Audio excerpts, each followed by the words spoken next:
For those who don't know, I'm Stephen Finlater here from the Euro Hockey Communications, but more importantly, we have the FIH President, Tayyab Ikram here. So for a little bit of a press conference, but also to talk a little bit about his time here in Mönchengladbach and what he's seen over the last couple of days. So maybe if I just start off with a couple of casual questions about, how are you finding the atmosphere here so far? Well, thank you very much. Mönchengladbach is very close to my heart. We have some 10 to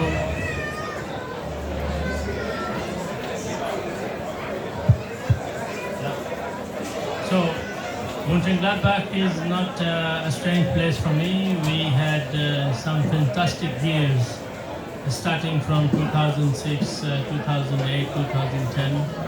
It is wonderful. I am very delighted to be come back here in Mönchengladbach. And we had a fantastic FIH top-level development and coaching programs, high performance in that time.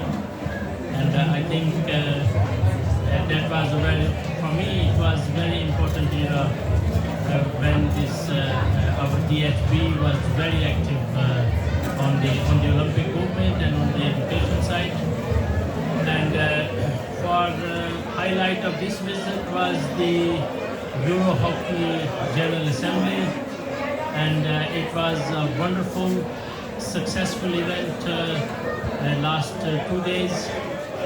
But I feel more importantly that we see a Euro Hockey solidarity and some great initiatives from Euro Hockey, new branding, new look, new feel, and you can see it here. And that is very dynamic approach and dynamic direction from Euro Hockey, and I congratulate the former president, our colleague Ikram, and also the new president Marcos Hoffman for this great achievement with their very competent staff led by Angus and Tom and Monica here. So it was a wonderful thing to see that not only the field but a very constructive introduction of Euro Hockey Institute, and it is really very close to my very favorite thing for me, because it includes everything, and that is what hockey needs. And another thing is the digital activation. So it was a full successful package. It was not only a General Assembly for election, but a great gathering, and I really thankful to Euro Hockey, European Hockey Federation, I must say first, okay, for inviting me, and that was a great thing for me. I had a good interaction with them yesterday, and I said what I feel, and I think it was very well received, and great to meet with all these smaller nations, bigger nations, and that was a great 2 days event here. So you mentioned Monica Fleur in there, and obviously there was a couple of very special presentations on behalf of the FIH. Would you be able to talk a little bit about that, what you kind of honoured her with in the last day or so? Well, Monica is a very special individual who devoted her whole life in development with all the smaller nations, and most importantly, her some initiatives are very important for not only for Euro Hockey but also for FIH, for the Olympic movement, and that was the gender equality. And she has been my colleague in the IOC Commission, and everybody in the Olympic movement admired her. And I think it was not a farewell trophy for her, but it was a recognition, a strong recognition from international hockey and global hockey for an individual who had devoted her life for the equal opportunity and tried to enhance awareness on those areas which we were lacking in.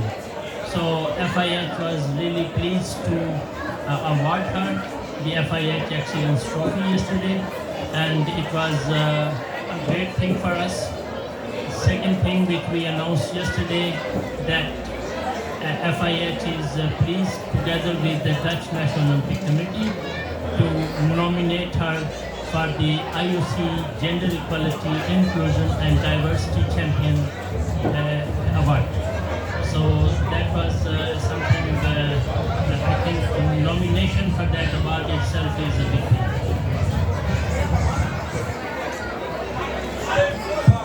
And obviously we've got the new election, Marcus Hopkins, our new Euro Hockey president. Have you had a chance at this stage to speak to him, and what the kind of initial conversations that you've had so far? Marcus is a very special individual as well, because I had, not now, but before I had in Valencia, I met him. He is very dynamic, really would like to achieve things on fast track, and he is a real ambassador at this moment with his intentions for development. He would like to be attached with smaller nations, and he would like to help them and engage them and empower them. And I must say that is something I find very common with me and in Marcus. I suppose before I just ask about, you've seen a huge amount from Euro Hockey and the developments that's being made here. How does this kind of fit in with the FIH strategy that you've been also looking to push forward in the last couple of months? Well, I think I emphasized yesterday, it is not two different things. This will not run on parallel things. It is one thing. It is about empowerment and engagement, and all those initiatives from Euro Hockey and FIH will be merged. And the key driver here is the Continental Federation. We have President Coco here from Panam, and also Angus. We had already a good consultation on that, because we are moving forward with one goal in order to empower our national associations. And it is a good package together, and we are not going to duplicate, and we are not going to run a parallel aspects. Mainly empowerment is talking about 4 or 5 main pillars. That's what actually today our national associations need. There are more places to play, more professional places like artificial pitches. So we have initiatives that we can provide them around 15 to 20 occupied pitches to all over the world in coming few months. And also we would like to provide them a full package of equipment for all the nations. So in coming few months, equipment will not be a shortage anywhere in the world. That is my goal, and with continental federations, we are going to resolve this challenge. And another thing which is very important, that is the high performance and grassroots coaching input, which I see in my career with the FIH almost 30 years, that we need to convert those training hours all over the world into real quality hours. And that's only we can help with our high performance and coaching experts from FIH.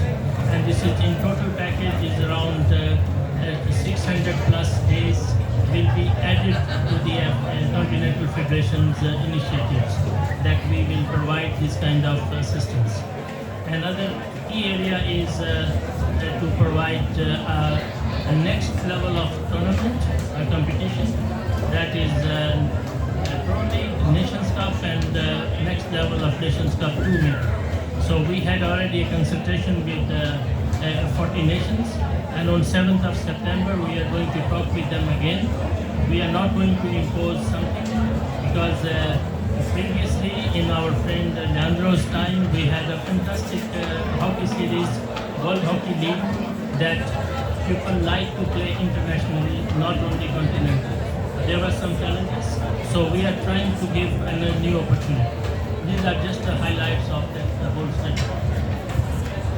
Excellent. Thank you for that, Tayyab. Now, just from the members from the floor, is there any questions? Just raise your hand.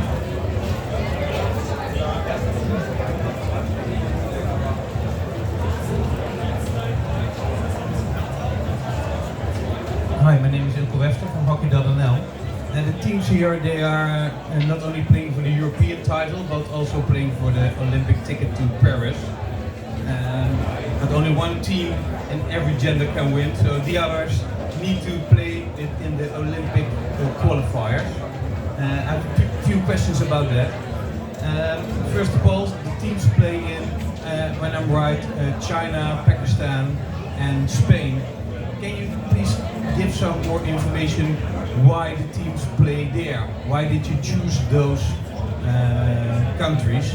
And in this one, especially Pakistan, because for us, and we don't know, perhaps don't know everything about it, but it's not the most obvious choice to go to Pakistan. And after that, there's not much clarity about the mapping of the teams. Can you give maybe some more explanation about that, or maybe is there a date where you can give more explanation about that?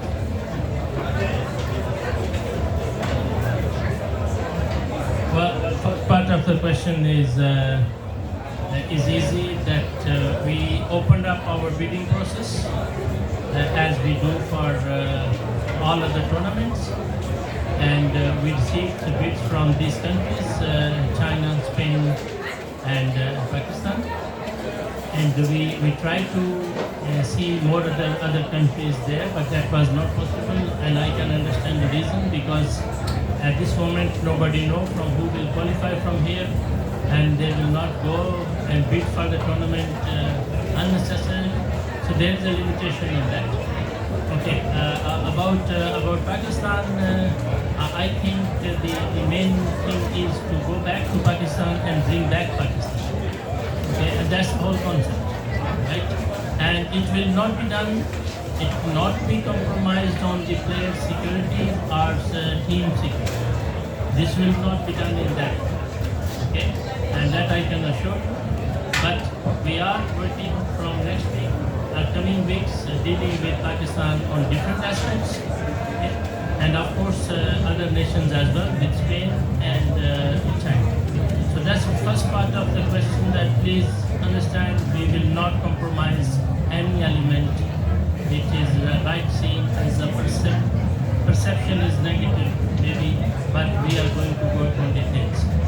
Pakistan had a very successful cricket series with Australia, New Zealand and England, and they are repeating those things. And cricket series is not a 1 day, 1 week or 10 days tournament. They go there for at least 1.5 months and 2 months, and they visit all the cities. So our athletes are not different than cricket athletes.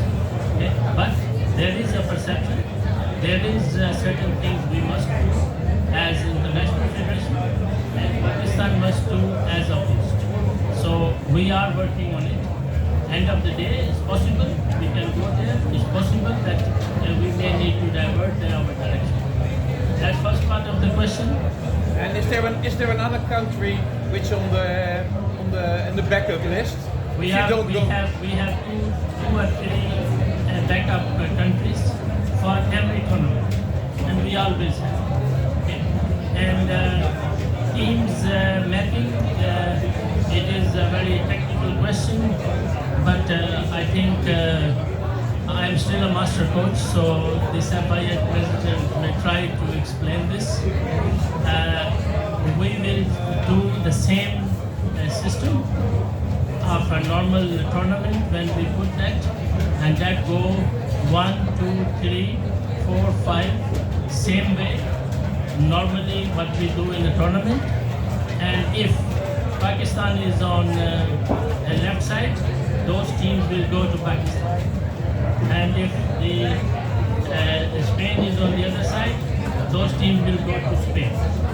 And if both teams end up in one pool, right, and the lower ranked team, that we need to move that to the other side. So the answer is clear. Elizabeth, got 100 marks? Yes. And the mapping is on the list of the world ranking. Exactly. And when will it be closed? It will be We are waiting for Coco to finish his tournament, or maybe Africa is later than that. Yeah. 6 November. 6 November. It's great to have the expertise in the room. Is there other questions from the floor that somebody would like to make up? Perhaps one question about the sustainability. How are the improvements with the grass to play without water? It's a great ambition, but how far are you? One thing is very important, I must say that we are very ambitious. And we are moving into that direction. Challenge at this moment, we are already working with manufacturers, top leading manufacturers. Challenge at this moment is not only the trough without water, but also the climate. Okay? And we have to balance these two things together.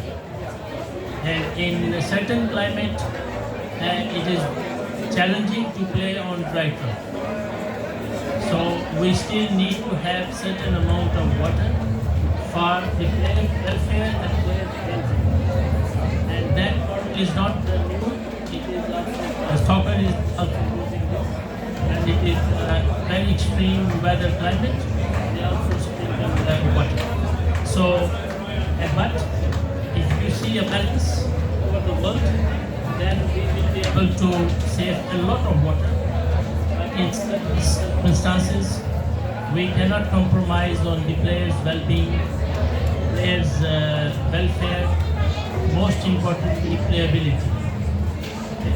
So those are the factors, and we are right now, with a few people, we are in a laboratory now to work on it. Yeah. But is it possible when the climate gets more extreme that you postpone the decision so that you will playing longer on water grass? No, it is so far alternative at this moment is if it is extreme, more than 35, 56, 37, then you already can have irrigation, standby irrigation system, and that helps. Okay. These are the initial findings. Okay. So, thanks very much, Ilko. Rose Gilmore from the hockey paper.